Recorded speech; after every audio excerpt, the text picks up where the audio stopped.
Местото на Македонија во Европската унија, билатералните блокади не смеат да ја кочат европската иднина. Со ваква позиција македонската делегација, предводена од премиерот Мицкоски, доаѓа на самитот ЕУ Западен Балкан во Брисел, кој почнува попладнево. Шефот на дипломатијата Тимчо Муцунски најави дека на самитот ќе се отвори прашањето за деблокада на македонскиот евроинтегративен пат и за изнаоѓање на решение со земјите членки без при тоа да бидат загрозени националните позиции.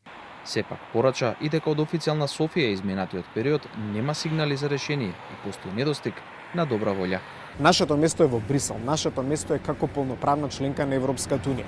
Жално е тоа што и се прави на нашата држава повеќе од 30 години во делот на билатералните блокади и тоа е отворена тема за која што ќе дискутираме, тема за која што сакаме да најдеме решение, но секако да не биде тоа решение каде што нашите национални интереси повторно ќе бидат загрозени. Нема никаква дилема, ние имаме јасни позиции кои што се представени пред сите наши клучни партнери, по клучни партнери мислам и на институциите во Брисел, но и на земјите членки кои што имаат огромен инпут во тој процес. Самитот доаѓа ден по објавувањето на заклучоците за Македонија, каде се поздравува посветеноста на земјава кон европската интеграција, но се повикува итно да ги засили реформите неопходни за членство.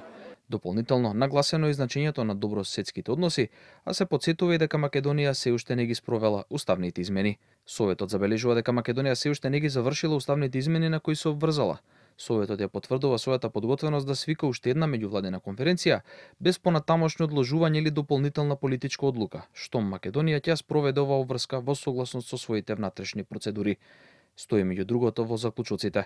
Во текстот дополнително се поздравува согласеноста на земјава со надворешната политика на Унијата, како и тоа дека Советот останува посветен на постепената интеграција на Македонија во внатрешниот пазар на Унијата.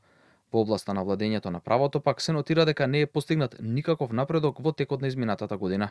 Се повикува земјава да донесе нов кривичен законник во согласност со европското законодавство и меѓународните стандарди и да ја засили борбата против криминалот и корупцијата. Заклучоците за проширувањето инаку беа објавени од данското претседателство со Европската унија наместо од Советот како што е пракса, поради блокадата од Унгарија, нешто што данската министерка Бјере го оцени како лош сигнал за земјите кандидатки. Hungary is blocking us for reaching council conclusions. Our attempts to find a solution have been rejected. And I very much regret this.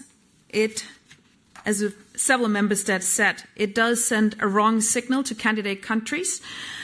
We want them to choose EU, not to choose Russia. Унгарија инаку го блокираше носењето на заклучоците на данското претседателство поради противењето во нив да има позитивна препорака за Украина.